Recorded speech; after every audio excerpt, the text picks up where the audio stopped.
Hi guys, Drew here, back with another video, doing another Growler review as usual, and the Growlers win. They win 2-1 in overtime against the Reading Royals.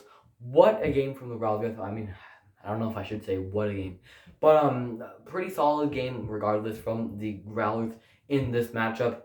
The Growlers sweep the Reading Royals for the first time this season. They're still undefeated this season. Hopefully we can stay like that for the whole year, but you can't ask for that much. Dryden McKay was in net for this game for the Growls, and he was absolutely lights out, making 34 saves on 35 shots. Reading also played a pretty solid game. Jacob Kucharski was in net. Nolan Mayer didn't crack the lineup for Reading. Kucharski played pretty well as well. He only led 2 goals, which isn't too bad. So the 2 goals for the Growlers is actually the same player, Jackson Berezowski, the newcomer. He's looking pretty solid in his first in his opening weekend with the Growlers. So he has 3 goals this season so far for the Growlers. And he was pretty fired up to score both goals, as he should. I mean, those were 2 pretty big goals for the Growlers. So McKay had a shutout for the first 2 periods. So did Kucharski with 0-0. Most people were thinking maybe do the Growlers lose in overtime and 1-0. We'll see. But Growlers ended up winning in overtime 2-1.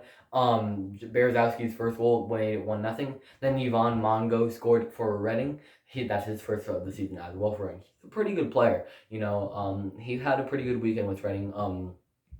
Definitely is one of the most underrated players on that squad. Maybe gets an AHL contract soon. We'll see. But Mongo played pretty well in this opening weekend with Reading. But then Jackson Berezowski scores in overtime for the Growlers.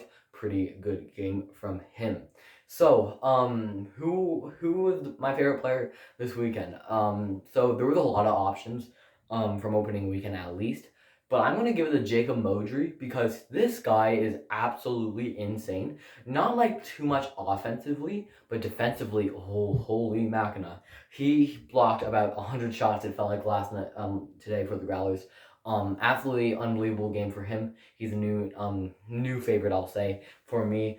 Although Todd is number 1 on the Growlers for me. But Caulfield had a pretty good weekend as well. He got assists in this one. He has 5 points in 3 games. Not too shabby there. But most of the Growlers had a pretty good weekend, I'm going to say. Dan Cadigan even, like, he was a Newfoundland senior hockey player last year, and he had a pretty solid weekend, played 3 games for them. So I don't think he'll be in net. I don't think he'll be in the lineup Thursday. I'm talking about Cadigan, by the way. Lincoln Ernie is a newcomer that he's a defenseman. He'll probably crack into the lineup. Blake Christensen may get into the lineup, so will DJ Jerome, I'm guessing. As the Growlers take on the South Carolina Stingrays for the first time in the franchise's history. In South Carolina's franchise's history as well. But that looks like it's going to be a pretty good series. I really like the South Carolina Stingrays jerseys. It's similar to Washington's. Not much people like Washington's jerseys, but I do like them. They're pretty solid. Well, that's pretty much everything to talk about. Saron Noel did have a fight against Spencer Kennedy. So I'm not sure if you noticed, but in the middle of warm-ups, there was like a crowd of players like at center ice. We didn't know if someone was going to drop the gloves in warm-ups. But they were probably talking about dropping the gloves in the game. And Saron Noel dropped the gloves to Spencer Kennedy. It was a pretty good fight. I don't think there were any winners. Kennedy did end up taking Saron Noel down, which doesn't necessarily mean he won the fight, but both of them were just smacking each other like crazy. After the fight, Noel just gave it to Kennedy, probably because he gave us through a few late more smacks after the linesman split him up. But then when Noel got to the box, he was banging on the glass, let's go, firing up the crowd. Pretty good game from him. And he had a pretty solid weekend as well. Like there weren't much players that had bad weekends this weekend for the Growlers. Hopefully this weekend against South Carolina Stingrays could be another good series. Who are some forwards that may not play because we have Christensen and Jerome? I'm gonna guess that maybe like Koopmaniers or Escott maybe, but Escott played actually. He was a pretty good player this weekend. I'm surprised he never scored a goal. When I went to overtime, I was like, imagine Escott getting the OT, GWG. But that would be pretty nice.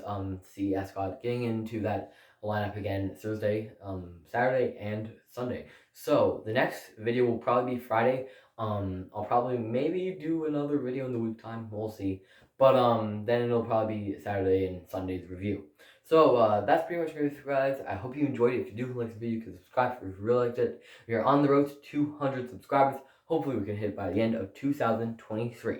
That's it for you guys, and I'll see you guys again when the Growlers take on South Carolina Stingrays.